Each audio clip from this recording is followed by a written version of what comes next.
Okay, if all goes well with this video, I'm going to try to do a multi-part video and splice them all together at a later date on kind of like a guaranteed successful method of breeding and raising fancy guppies.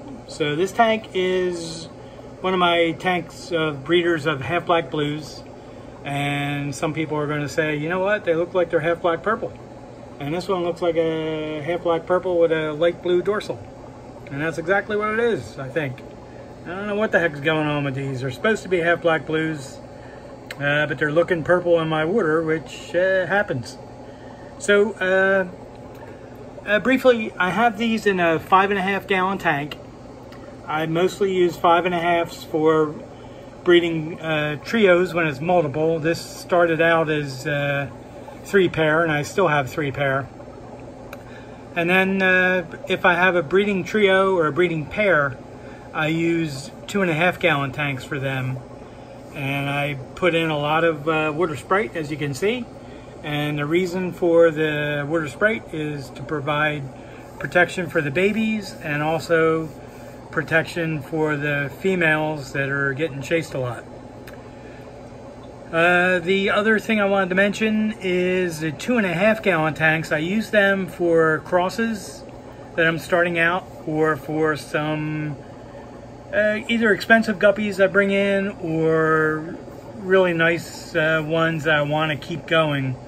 And the reason for the 2.5 gallon tank is 2 or 3-fold.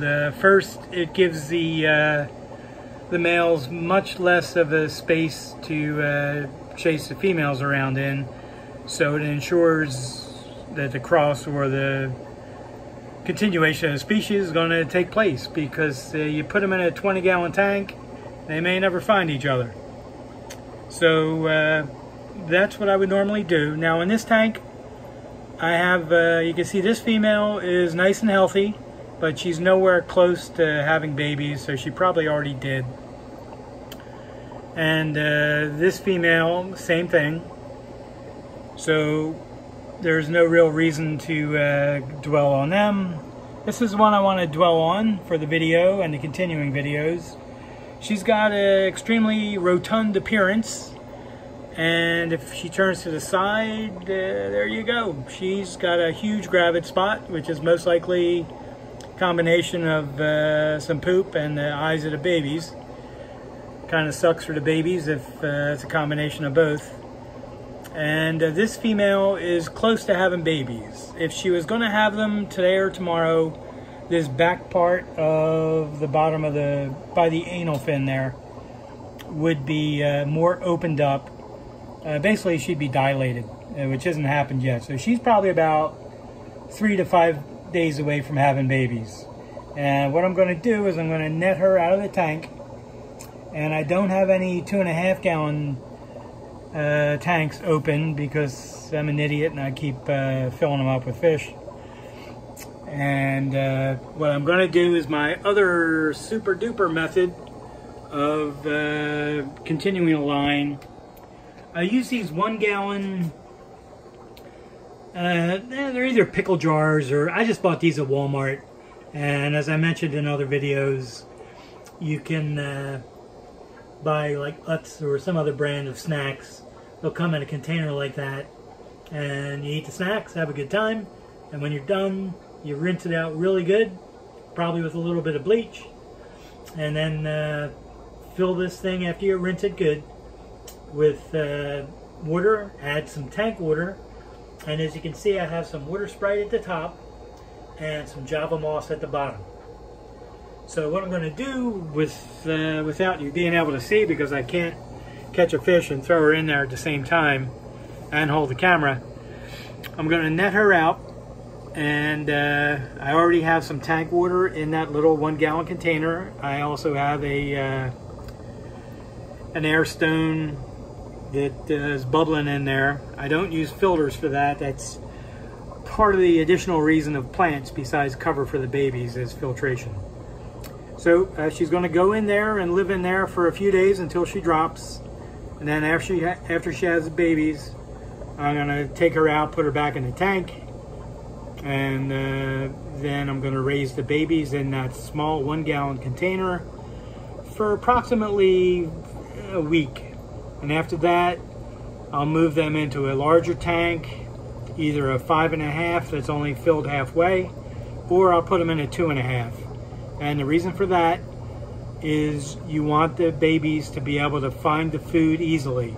And you want to stuff them with some live baby brine shrimp. If you can't do that, try to use a high protein type food such as decapsulated brine shrimp eggs. I think the cobalt Guppies stuff, pellets, is small, but you might have to grind it up a little further. And or you can use golden pearls, the smallest size. And I mix up 3 or 4 varieties of high protein foods that I feed the guppies and the babies with. At some point I may actually start selling the stuff. Looking into that now, actually. So that's the reason for the small tanks. The babies can then find the food easily, and then as they grow, if I use the 5.5, I'll fill it with more and more water each week.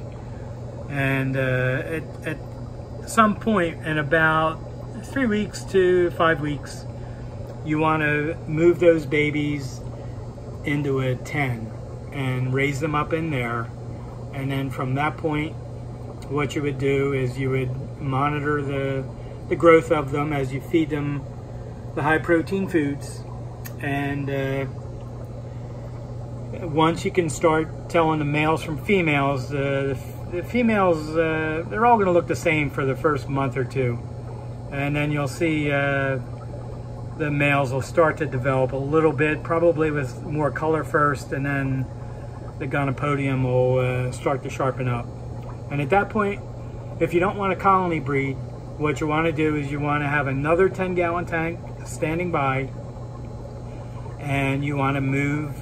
I would just put half the water from the existing tank with the month-and-a-half-old babies into the new 10, fill them both with aged or treated water, and then catch all the males and put them into the new tank and raise the females that you've just separated in the other tank. And the reason for that is you can control which males will hit which females. And the reason for that is because you want to work with specific genes or traits in the class, or not the class, in this particular strain.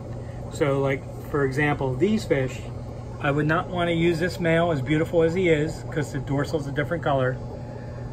This one maybe, but the dorsal is lighter. So wherever the third male is, that's the one I would use out of necessity, because he's the last one. So probably would be most likely this one.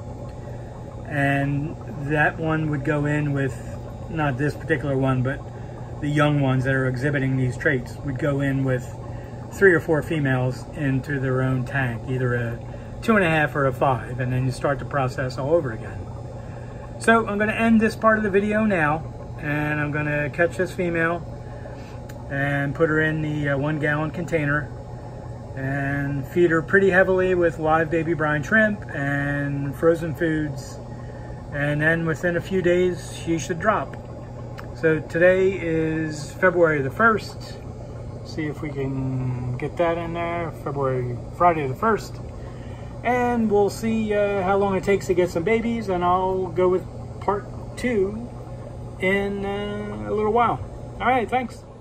All right, this is part 2 of the same video. I just caught her, the half-black blue female, and put her in her new solo condo apartment, where she's going to be a bachelorette for a few days. And you can see there's some water spray at the top, and she's just hanging in.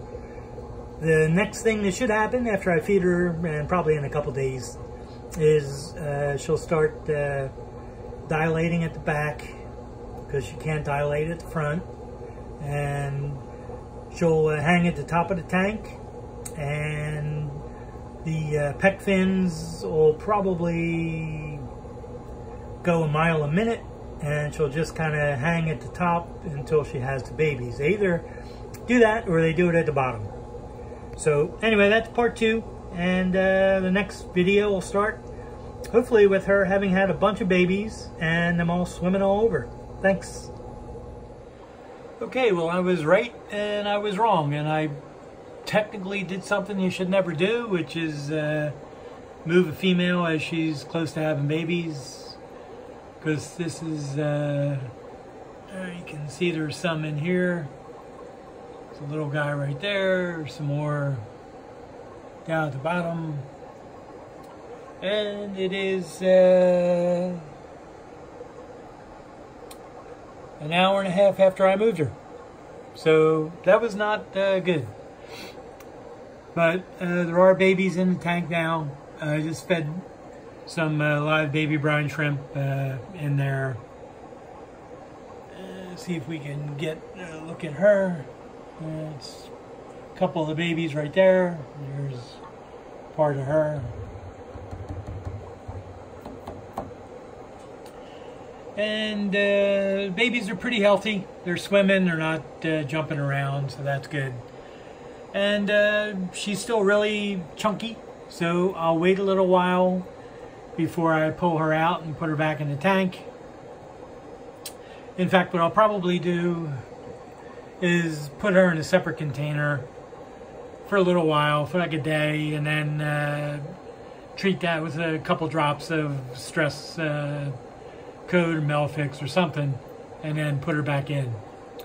So the experiment part worked really well, a little too well, because an hour and a half later there's babies in here already. But the moss and the water spray at the top does the job. The babies are alive and they're in there swimming. Pretty soon they'll have a pink stomach from eating. They really aren't going to be eaten yet because they'll still have the yolk sac for a couple hours.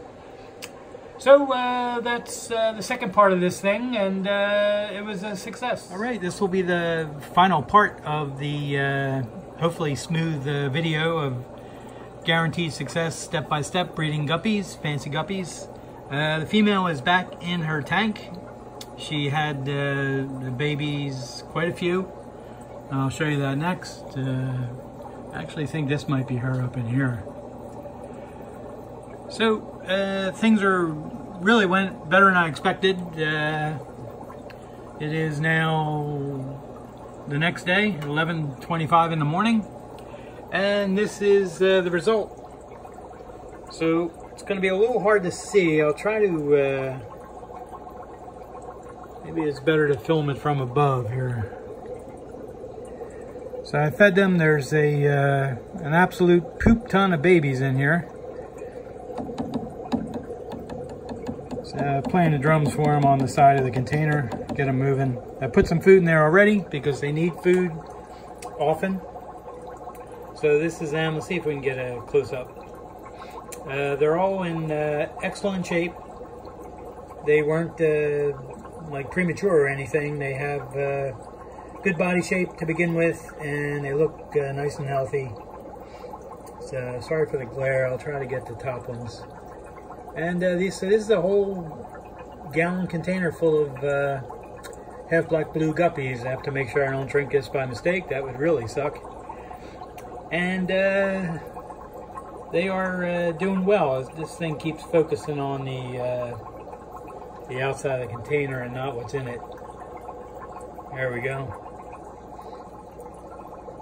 So it's a little, unfortunately, this is not coming out as I had hoped. Back to the above shot. So you can see there's a lot in here.